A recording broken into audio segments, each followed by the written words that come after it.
Hello friends and welcome to Sleepy Classes in another very important lecture. अब ये जो lecture है very importantly is a part of our PSIR Current Affairs course. Right? ये जो Current Affairs course है 2022 से लेके 2023 के लिए जो है ये Current Affairs cover करेगा. So starting from January 2022 up till very importantly आपके जो मेंस तक जो है अक्टूबर 2023 तक जो है इसके अंदर करंट अफेयर्स कवर कराए जाएंगे. ठीक है, और इसके अंदर जो करंट अफेयर्स कवर कराए जा रहे हैं those are keeping in mind the necessities for the dynamism that is political science in international relations optional. Right now, before moving ahead with the lecture, जिसके अंदर हम बात करेंगे the 10th review conference for the NPT treaty की, just to let you know that our batch 5 for political science and international relations अब शुरुआत उसकी हो चुकी है. ठीक है, within this batch 5 आप join कर सकते हैं हमारे pre-recorded lectures को, right, जिसके अंदर आपके पास options हैं starting from 11,999 which is our political science and international relations optional without evaluation. Then importantly 14,999 के अंदर you get all the lectures along with the tests, weekly answer writing plus evaluation. And last जो हमारा सबसे holistic pre-recorded online course है which is our mentorship course, जिसके अंदर आपको ना ही सिर्फ लेक्चर्स, सारे टेस्ट, वीकली आंसर राइटिंग सब कुछ मिलता है, बट साथ ही साथ में मेंटरशिप, गाइडेड मेंटरशिप भी मिलती है विद सिलेक्टेड कैंडिडेट. राइट ना, इम्पॉर्टेंटली इन तीनों ही कोर्सेज के अंदर करंट अफेयर्स का जो कोर्स है that is complementary. Apart from this आप सेपरेटली भी PSIR का करंट अफेयर्स का कोर्स जो है ये परचेज कर सकते हैं. ठीक है, इसके अलावा if you are looking for live online classes तो आप हमारा ये लाइव ऑनलाइन क्लासेस को भी परचेज कर सकते हैं. Basically these classes have started in August. However आपके पास इन लाइव क्लासेस की सारी प्री रिकॉर्डेड वर्जन्स जो हैं वो अवेलेबल होंगे, तो जो आपने लेक्चर्स मिस कर दिए हैं उनकी रिकॉर्डिंग्स को आप देख सकते हैं एंड ऑनगोइंग लेक्चर्स को जो है आप लाइव अटेंड कर सकते हैं. ठीक है, तो आप जो है ज्वाइन कर सकते हैं हमारे बैच 5 को very importantly for a holistic preparation of political science and international relations optional. Now the nuclear non proliferation treaty जो है possibly one of the most known and controversial treaties है right across the world. Now ये जो 10th review conference हुई थी अगस्त 2022 में, this becomes extremely important for paper 2. Right, तो पेपर 2 का जो पार्ट ए है इसके अंदर nuclear proliferation, international relations, nuclear power relations, इन सब के कॉन्टेक्स्ट में this is important.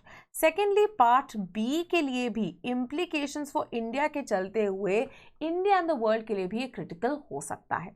So questions with respect to the changing nuclear relations, किस तरह से nuclear proliferation and nuclear disarmament treaties को टीथ देने की ज़रूरत है, क्या प्रॉब्लम्स है in the nuclear regimes in the international arena, उन सब से रिलेटेड जो क्वेश्चंस हैं उसमें आप इसका एक क्रेडिबल जो है एग्जाम्पल एज वेल एज जो स्कॉलर्स के व्यूज़ हैं उनको ऐड अप कर सकते हैं.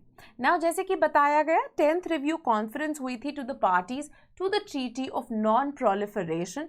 राइट, नॉन प्रोलिफरेशन ट्रीटी जैसे कि मैंने बताया एक बहुत ही important, possibly one of the most crucial treaties to ensure nuclear proliferation और ज़्यादा ना हो इस दुनिया में and to basically ban non-nuclear weapon states from possessing them जो है ये ट्रीटी उसके लिए बनाई गई थी. ठीक है, अगस्त 2022 में this treaty completed 52 years. 2020 में this treaty was to complete 50 साल जो है इनको पूरे हो गए थे, but they could not commemorate that occasion because of the ongoing pandemic. Now importantly this treaty was negotiated from 1965 to 68 and finally it came into force in 1970. Importantly इसके अंदर एक clause था that this treaty after 25 years जो है इसको review करके extend किया जाएगा एंड इसीलिए 1995 में इसको इनडेफिनेटली जो है एक्सटेंड कर दिया गया। The main idea was to ban and एक तरह से curtail the spread of nuclear weapons and nuclear technology and ensure कि जो peaceful use है nuclear technology का वो किया जा सके and उसके ऊपर cooperation जो है ensure की जा सके। अब NPT जैसे कि मैंने बताया 1965 to 68 पे जो है एक इसके ऊपर एक लॉन्ग ड्रॉन नेगोशिएशन चली। अब ये जो नेगोशिएशन थी बेसिकली इसने 3 मेन ऑब्जेक्टिव्स को फुलफिल करने की कोशिश की। What were these objectives? सबसे पहले was as we've talked about controlling the spread of nuclear weapons. तो उस दौरान 5 जो परमानेंट 5 मेंबर्स ऑफ यूएन है they were also nuclear powers. This included countries like USA, UK, China, France and तब USSR होता था जिसका सक्सेसर अब है रशिया। तो the idea was that beyond these recognized nuclear powers, nuclear weapons का spread now. Then इसके अंदर there were also talks of reducing nuclear arsenal. तो अब पहले तो हो गए नॉन न्यूक्लियर वेपन स्टेट्स, इनके अलावा जो न्यूक्लियर वेपन स्टेट्स भी हैं विच इज दिस परमानेंट 5, इनके बीच में टेंशंस न्यूक्लियर वॉर के होने के चांसेस रिड्यूस करने के लिए इनके द्वारा पोजेस जो न्यूक्लियर आर्सेनल है उसको कंट्रोल करने की, लिमिट करने की एंड इवेंचुअली एलिमिनेट करने की भी बात की गई via this treaty. Then very importantly, while the spread of nuclear weapons and technologies is curtailed, the treaty does talk about promoting and encouraging peaceful and cooperative use of non-weaponized nuclear technology. Right, तो जहाँ पे power generation etcetera की बात हो रही है वहाँ पे न्यूक्लियर टेक्नोलॉजी का एक कोऑपरेटिव यूज जो है उसको प्रमोट करने की बात करती है ये जो ट्रीटी है। ना यहाँ पे भी between nuclear haves and have nots एक डिबेट छिड़ गई, जहाँ पे जो फर्स्ट 2 डिमांड्स जो पहली डिमांड थी ये न्यूक्लियर हैव्स ने काफ़ी ज़्यादा सपोर्ट की। Obviously the countries already holding the weapons उन्होंने इसको सपोर्ट किया और कहा that now this shouldn't further proliferate in other states. Whereas जो आपके न्यूक्लियर हैव नॉट्स है उन्होंने जो लैटर दो डिमांड्स थी of limiting nuclear arsenal as well as encouraging peaceful use of nuclear technology उसके ऊपर ज़्यादा कॉन्सेंट्रेट करने की बात की। राइट, 2016 के अंदर क्लोज टू 191 पार्टीज थी already to the treaty of non proliferation. Right, very importantly India जो है is not a party to the treaty because India मानता है कि ये जो ट्रीटी है नॉन डिस्क्रिमिनेशन के क्लॉज के अगेंस्ट जाती है। So basically they find this treaty to be discriminatory, right, कि ये एक बंटवारा कर देता है between 2 categories of nuclear haves and nuclear have nots and this is not correct. That if you want to eliminate or reduce the chances of nuclear proliferation, don't just force the countries who were not nuclear powers then to give up nuclear weapons, बल्कि जो existing nuclear weapon states थे जो ये permanent 5 हैं they should have also let go of the same. Now importantly ये 10th review conference के अंदर क्या developments हुई, इसके चलते हुए सी राजा मोहन एक बहुत ही इंपॉर्टेंट आर्टिकल लिखते हैं in the Hindu, right, and Indian express, and यहाँ पे जो है उन्होंने कुछ पॉइंट्स आगे रखे। सी राजा मोहन कहते हैं that this 10th review conference has actually highlighted the numerous challenges जो कि अब न्यूक्लियर प्रोलिफरेशन ट्रीटी जो है फेस करती है।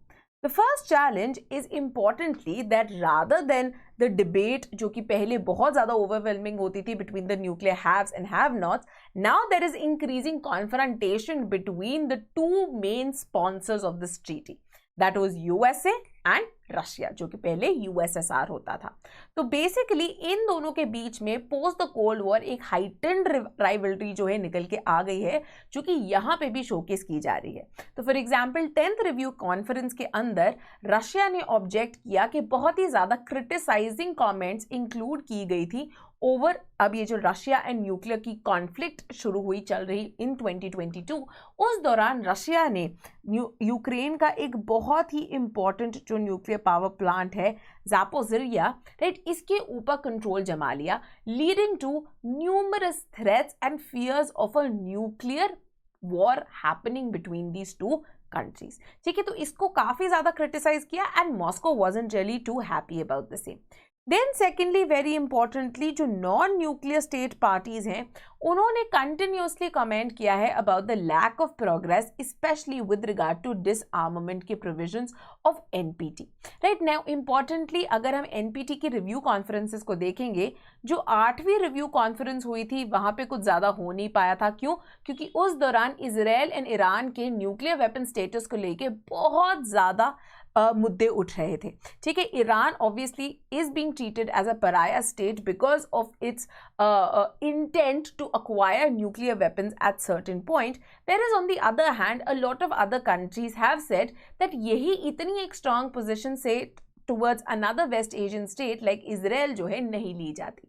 देन वेरी इंपॉर्टेंटली जो आपकी 9th रिव्यू कॉन्फ्रेंस हुई थी वहां पे बात की गई थी about making middle east a nuclear weapon free zone जैसे कि साउथ ईस्ट एशिया है, बट अगेन इसको लेके कुछ ज्यादा डेवलपमेंट्स नहीं हो पाई थी। आज जो सिचुएशन है has become even worse because now it's not just the nuclear have nots but even the nuclear powers who are not engaging in any dialogue with one another.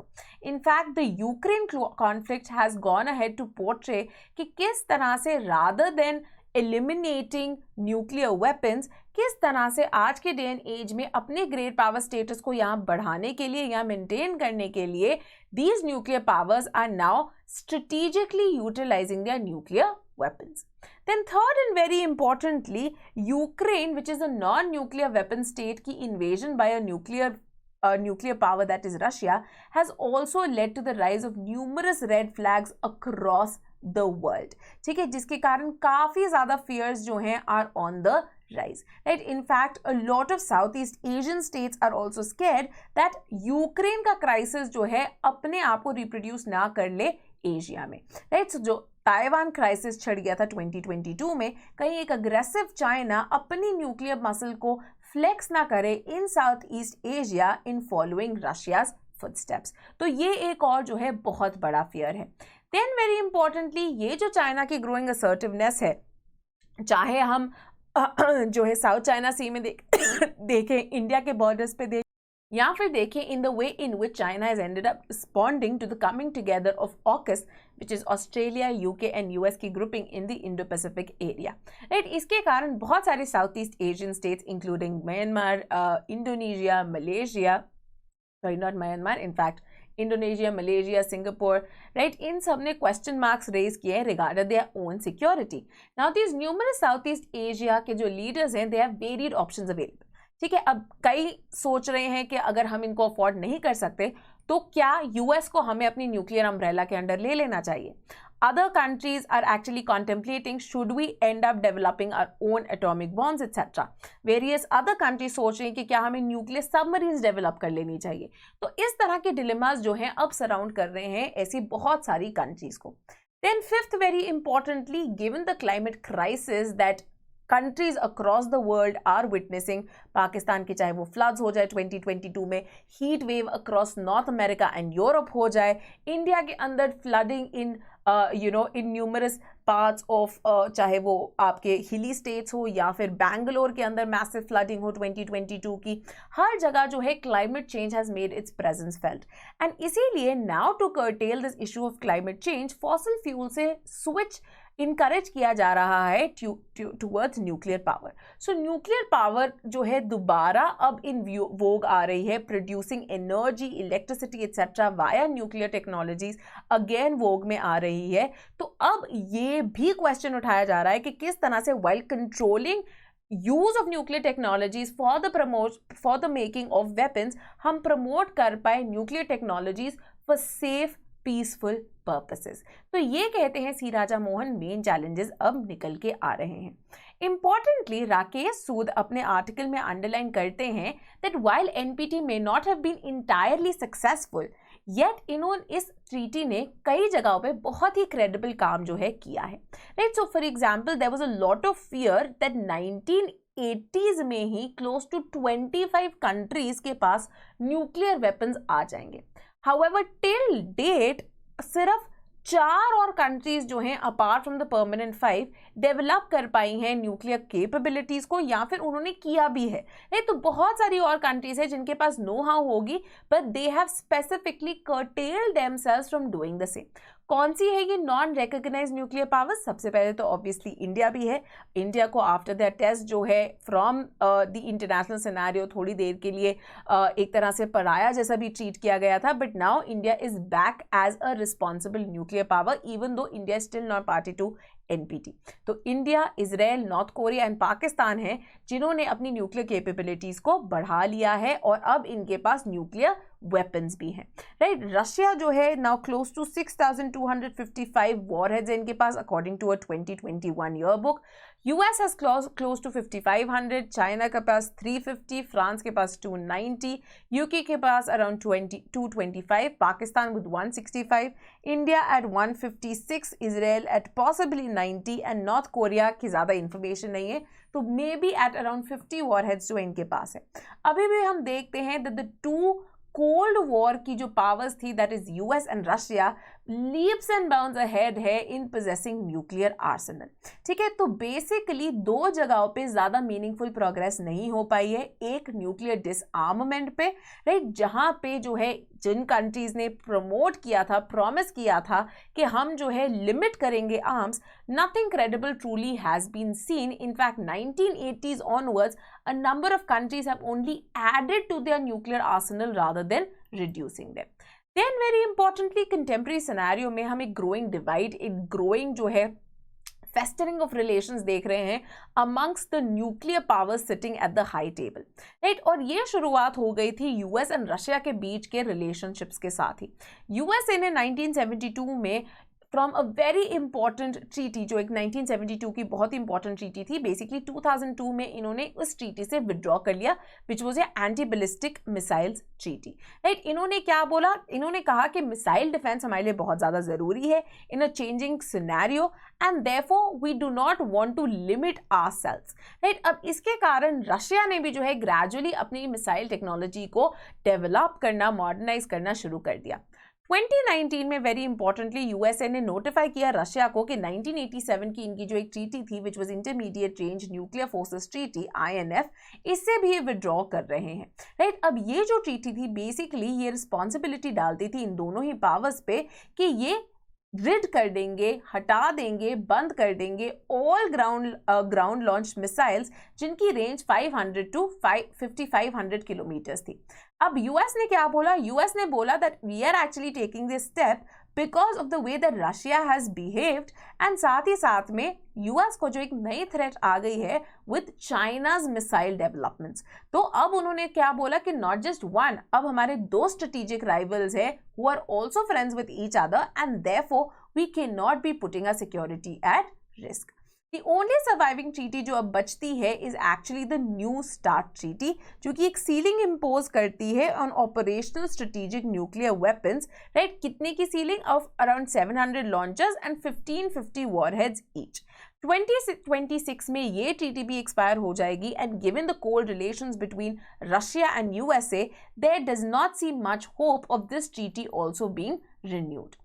Then very importantly, even though the Biden government जो है अभी भी काम कर रही है on US का nuclear posture review, this is basically उनकी न्यूक्लियर एक जो उनकी क्या न्यूक्लियर फिलॉसफी रहेगी, जैसे कि इंडिया की नो फर्स्ट यूज की है, क्रेडिबल बट मिनिमम डेटरेंस की है, ये उसके बारे में बात करते हैं, ठीक है। तो एवरी कपल ऑफ ईयर्स जो है ये एक नया पोस्चर रिव्यू जो है लेके आते हैं। बट जो यूएस की 30 ईयर न्यूक्लियर मॉडर्नाइजेशन प्रोग्राम है, ये ऑलरेडी एक इंडिकेशन दे देता है that USA has understood the competition with respect to growing great powers and the great power rivalry जो कि आज की डे एंड एज में देखी जा रही है, जिसके कारण यूएस अब अपने अंदर एक क्रेडिबल डेटरेंस बना के रखना चाहता है nuclear missiles against it's strategic rivals like Russia and China. साथ ही में दोनों ही रशिया एंड चाइना भी अपनी न्यूक्लियर मॉडर्नाइजेशन एंड डेवलपमेंट पे काफी ज्यादा काम कर रहे हैं, including developing what are your hypersonic delivery systems. इसी के साथ साथ न्यूक्लियर टॉर्पीडोज के ऊपर, क्रूज मिसाइल्स के ऊपर भी काम चल रहा है। साथ में with the development of cyber technologies etcetera भी this nuclear technologies की development is becoming scarier and scarier day by day. साथ ही में a lot of security and defense analysis suggest that China के अंदर जो development हो रही है, possibly by 2030 China अपना जो arsenal है will expand it to close to 1000 nuclear warheads. Now at the 10th review conference, France, UK and US जो कि अपने में allies हैं, उन्होंने try किया एक sort of एक almost value orientation दे देना even between nuclear powers. तो इन्होंने बोला that let's draw a distinction between those powers which are irresponsible nuclear threats जो देते हैं of offensive nature, obviously given Russia's aggressiveness towards Ukraine या China का aggressiveness in South China Sea or against Taiwan, this was meant to target them. And on the other hand we have responsible nuclear threats जो कि obviously वो अपने reference में दे रहे हैं, जो कि सिर्फ defensive purposes के लिए की जाती है. Obviously China and Russia weren't too happy about this and they did not let this come to fruit. On the other hand, nuclear have-not states जो हैं, जो कि non-nuclear weapon states हैं, वो कहते हैं why draw these distinctions? On the other hand, we should have a universal condemnation. किसी भी तरह की threat, चाहे वो offensive हो या defensive हो, उसके अंदर nuclear threats जो है नहीं देने चाहिए to any of the nuclear states and they should all behave like responsible powers. Now, apart from this nuclear non-proliferation treaty, we also have a number of other treaties जो कि international domain में exist करती है with regard to nuclear weapons. The most important and recent one is January 2021 के अंदर enforce की गई Treaty on Prohibition of Nuclear Weapons, right, which is also called the Ban Treaty, जिसके अंदर जो है basically complete ban की बात की जाती है. However, all the countries who are parties or signatories to this treaty happen to be non-nuclear weapon states and also parties already to the NPT. अब ये जो बैन ट्रीटी है बेसिकली एक नया लीगल इंस्ट्रूमेंट बनाती है जहां पे जो ये बैन ओरिएंटेड स्टेट्स है ये पुश करना चाहते हैं पहली चीज जो आपके न्यूक्लियर वेपन्स हैं उसके अराउंड एक स्टिग्मा डालना that if you possess nuclear weapons that is not the right thing to do. It is not a good thing in international relations to possess nuclear weapons and इनका use as strategic weapons इसको delegitimise करना. ये चाहते हैं कि globally एक robust norms and institutions बन सके which actually curtail the usages and development of nuclear weapons. इसके अलावा another very important treaty is the comprehensive test ban treaty जिसको कंक्लूड किया गया था 1996 में एंड दो जो इंपॉर्टेंट पावर्स है जिन्होंने इसको रैटिफाई नहीं किया था or USA and China. Now India के ऊपर क्या इम्पैक्ट आ सकता है एंड इंडिया को किस तरह से फॉरवर्ड जाना चाहिए as far as NPT is concern. Now C Raja Mohan raises certain very critical points for India. सबसे पहले ये कहते हैं that given the need for energy in a developing country like India and also the climate change का issue, New Delhi needs to act extremely urgently to actually work on its civil nuclear power generation. ये कहते हैं that India was actually Asia's first country to set up a nuclear power station close to 50 years ago. However, आज भी right in 2022 जो last जो capacity थी India की that is barely 7000 megawatts. तो India really needs to work in this domain. Secondly ये कहते हैं that in the international civil nuclear technologies की जो एक्सचेंज एक्सेट्रा है उसके लिए इंडिया ने बहुत ज़्यादा डिप्लोमेटिक एफर्ट डाला था to actually get the 2010 civil nuclear deal on board with USA. अब सी राजा मोहन कहते हैं despite having that deal nothing has been able to come to fruit. Why? Because of the blunder that came in the form of the civil nuclear liability act.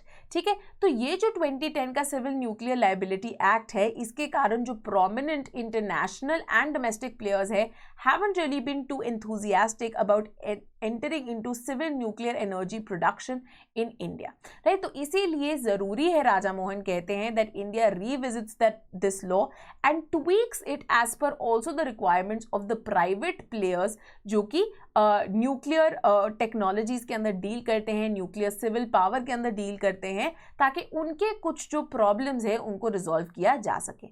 Then very importantly given India का जो एक nuclear जो philosophy है of no first use and credible but minimum deterrence, C Raja Mohan कहते हैं that this also needs work, especially as we see a growing belligerent China, very assertive China at the foot at literally the door front of India. तो यहाँ पे ये कहते हैं कि India का एक ये जो क्रेडिबल मिनिमम डेटरेंस का आइडिया है, maybe India needs to rethink that and start adapting and returning to nuclear weapons as an instrument of great power military strategy, ताकि चाइना को भी जो है ये वार्न कर सके about repeatedly interfering and trying to make incursions within India's borders. Then very importantly Rakesh सूद भी कहते हैं that NPT को सस्टेन करने के लिए ज़रूरी है that the countries face up the new political realities जो कि कंटेम्प्रेरी इंटरनेशनल ऑर्डर में क्रॉप अप करके आ गई हैं। अब जब ये एनपीटी ट्रीटी साइन की गई थी तब international scenario relations were completely different to what and how they exist today. So for the NPT to be truly meaningful, the NPT and the power relations will actually have to adapt and adjust to contemporary international realities.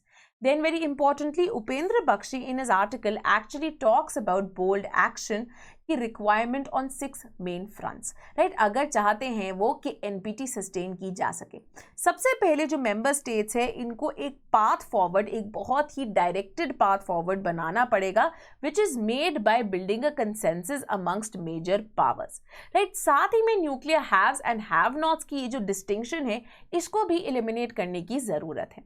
Then very importantly, it is essential that कोई भी नए measures जो आते हैं ये completely transparent हो and based on dialogues हो, right? So for example जो New START treaty थी that was actually seen by the nuclear non-weapon states also as a step in the right direction between two big powers.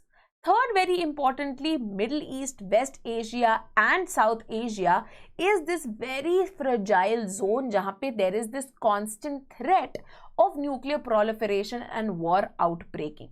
That is why ये जो nuclear crisis and tensions हैं इन areas में उनके ऊपर नज़र रखना बहुत ज़्यादा ज़रूरी है एंड यहाँ पे न्यूक्लियर वेपन फ्री जोन्स जो है उनको बना के उनको प्रोटेक्ट करने की रिक्वायरमेंट है। Then very importantly, currently जो global and international regulatory bodies exist करती हैं with respect to nuclear proliferation, non-proliferation, उनको और ज़्यादा strengthen करने की ज़रूरत है। Then जो peaceful and cooperative use of nuclear technology है for civil use, for power generation use, उसको ज़्यादा encourage करना चाहिए। And last but not the least, the final thing that remains is that no country will be safe if there is even one nuclear weapon present in the world. Therefore, elimination is the answer. All countries must eliminate their nuclear weapons to ensure survival of not just one country but in fact the entire world. Right? तो ये बात जो है उपेंद्र बख्शी कहते हैं ज़रूरी है इसको टाइम एंड अगेन असर्ट करना to ensure global security and peace in the long term, to sustain this global peace also in the long term.